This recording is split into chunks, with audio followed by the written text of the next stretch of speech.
Okay. Several years ago, like more than a decade, we put together recommendations for cave and karst management on a Forest Service level by individual forests. We've done 5 of the 6 forests here in Arizona. They were coinciding with the forest plan updates, all so that Coronado, Tonto, Kaibab, Apache Sitgraves, and Coconino.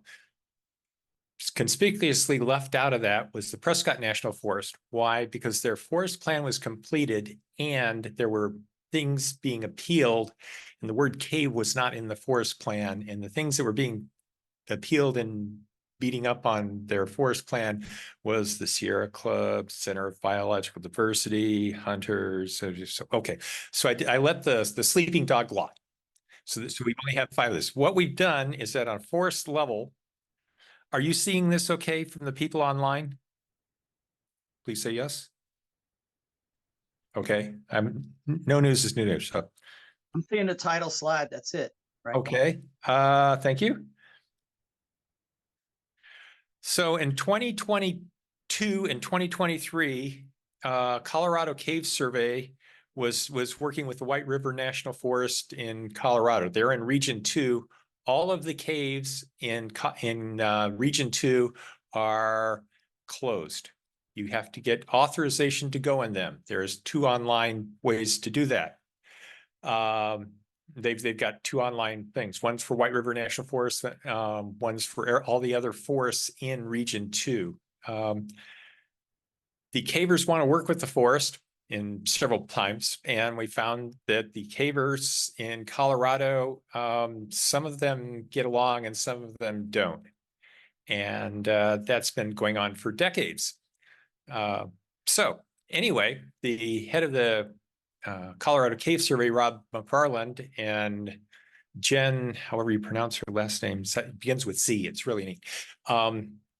They took our recommendations for cave and karst management, and they incorporated a whole lot, and they put it out together for the Colorado Cave Survey. That was voted out by the rest of the Colorado Cave Survey, so it's now being hosted by the Western Slope Grotto, Western Slope Colorado Grotto, something like that. They did a bunch of improvements. We had to adjust the wording so that it was more generalized for open caves and closed caves. We're in Region 3, Arizona, New Mexico. Colorado is part of Region 2, and that includes Colorado, Wyoming, Nebraska, South Dakota, and Wyoming, I think. So we adjusted some things. We found some things when nominating caves that the cave classes were not consistent between what was being needed by the Forest Service, because we'll get to that, and what we have actually out there now. Long and short of it, controversy evolved, and the recommendations document that was hosted there is now by the Colorado Western Slope Grotto. Boom. So what did we do?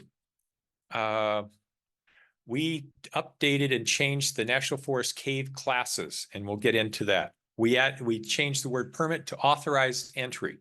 In Arizona, in Region 3, authorized entry is pretty much caves that are gated because you're getting a permit to that, or if they're closed because of sensitive materials and they're not gated. So you happen to know that that's being closed. We, on cave research, that's fairly large, those 2 things. Appendix B, we added a cave research form. It's currently taken from the National Park Service research form for cave-related kind of things. And we adjusted a lot of the wording because it turns out different research disciplines have different requirements to give information back to the forest. Notice I'm talking about forests, not Park Service, sorry. Where if you're doing microbial stuff, if they turned in all of their data, it would be absolutely huge. Hazelden and Barton thought that was pretty be bad to do that, to turn in all your data. Whereas entomology, when it was initially done, was Bob Pape down in Tucson, who did the Kartchner Caverns entomology and found a whole bunch of new species, this, that, and the other.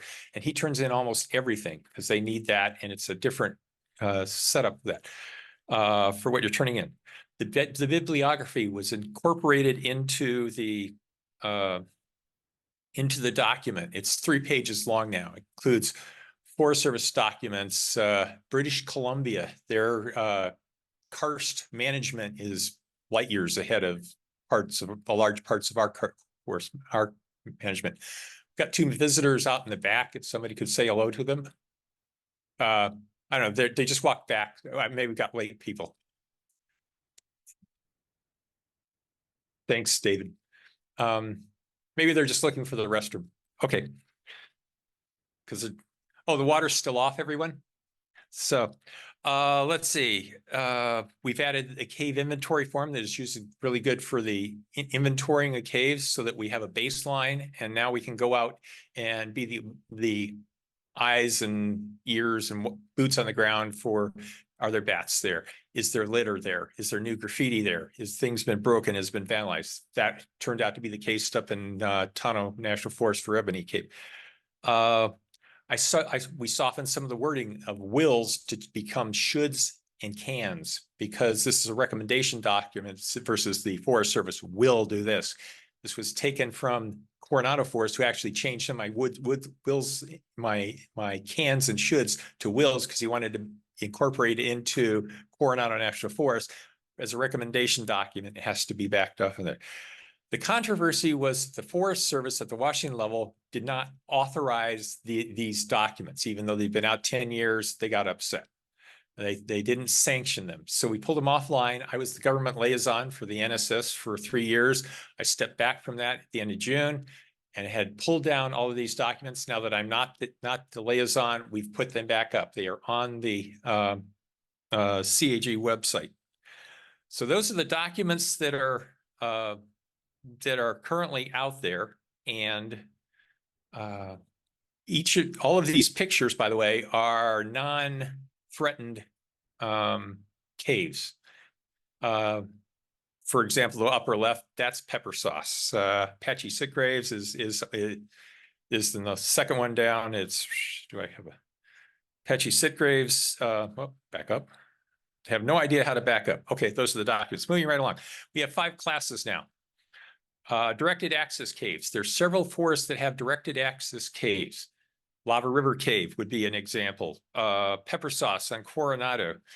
Wave Cave on the Tonto has thousands of people going to it. It's in the western end of the Superstitions. And Blue Ridge Reservoir, or Blue Ridge Ice Cave, is near Pine Top, and it's a lava tube, and it has a chain link fence around it, and the gate's broken.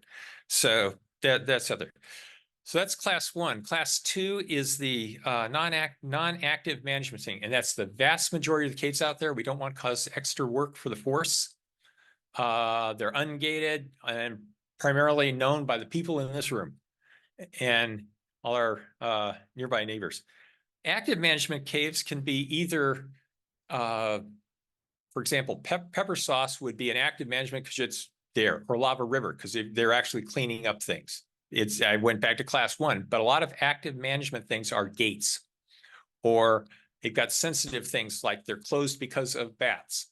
You're going to have that little puzzle going on that you don't want. You want to make sure that if somebody calls you, you're not going to tell them about it.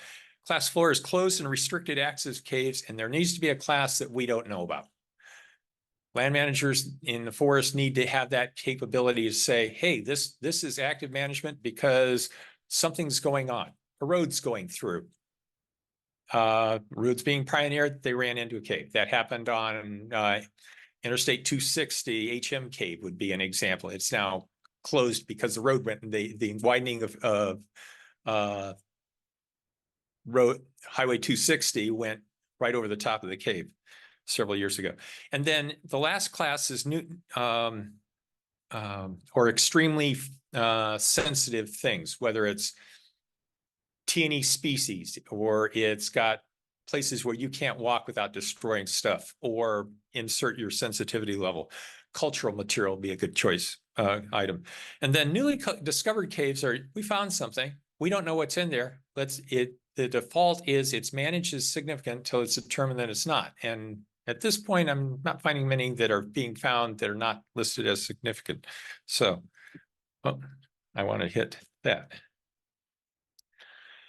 Okay. Appendix B, yeah, I need to get going. Appendix B is the cave research stuff. I mentioned that's in the form. We put the bibliography in. It's 3 pages long of items with lots of acknowledgements, and you can see what those are. I'm not going to go through that puzzle. We can get to all of these online by going to the CAG, Central Arizona Gar website, go to the cave management thing and look for the cave management plans. This one's going to be sort of special because why is this? What are the uses of this? Well, we can do them for our inventories. We can do them to use the inventories and the forms to write down why it's significant for nomination for significant caves.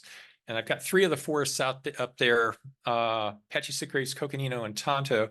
And prior to 2023, what were listed as significant, and then the numbers have gotten, we dumped in a bunch this year. Basically, Mike Van Oak took on Coconino, Rich Bowman added more to Tonto, and I took on Apache Sitgraves at this point. Mike's going up towards Kaibab, and that's going to be related to the slide on the picture on the right of this shortly. And here's why this use is going on. At the bottom slide, Kaibab National Forest has a recommendations document that's referenced in their forest plan. I made an appeal in 2014 because they didn't have caves and karst listed on that. We actually had a meeting, and of the 3 appeals, mine was the only one that actually made changes to the forest plan. Earlier versions of this of the Kaibab National Forest recommendations document is in their forest plan now. Why is that important? The second bullet below the little 3 forests there, it says Forest Service Management, Burnt Corral Timber Harvest. It's a 29,000 acre old growth forest harvesting thing that's being looked at right now. The next meeting's in a week and a half. I'm on the committee for that. The graphic on the right is from Gray and Shindles, and he used that for his part of his master's thesis. That's the Kaibab Plateau. The red dots on it are sinks. So that's why I had the question of which sinks do you do. The Burnt Corral, where's my, come on, I'm going to have, there it is. Burnt Corral is in the southern part of it, on the western side of it. And all those little red dots there, surprise, that's sinks. Some of them are big. Some of them are 70, 80 feet deep. Some of them are a quarter mile long. Why am I saying this? If they're going to bring tracked vehicles over karst and they're going to start using tracked vehicles to pull timber out, it's going to do disturbance. Disturbance is going to, if they get a water event, it's going to go down and start putting silt into the entrances. If it puts on the silt in the entrances, it's going to clog up the entrances. If it stays on the surface, it's going to evaporate. We're going to participate on the grout, thus your water.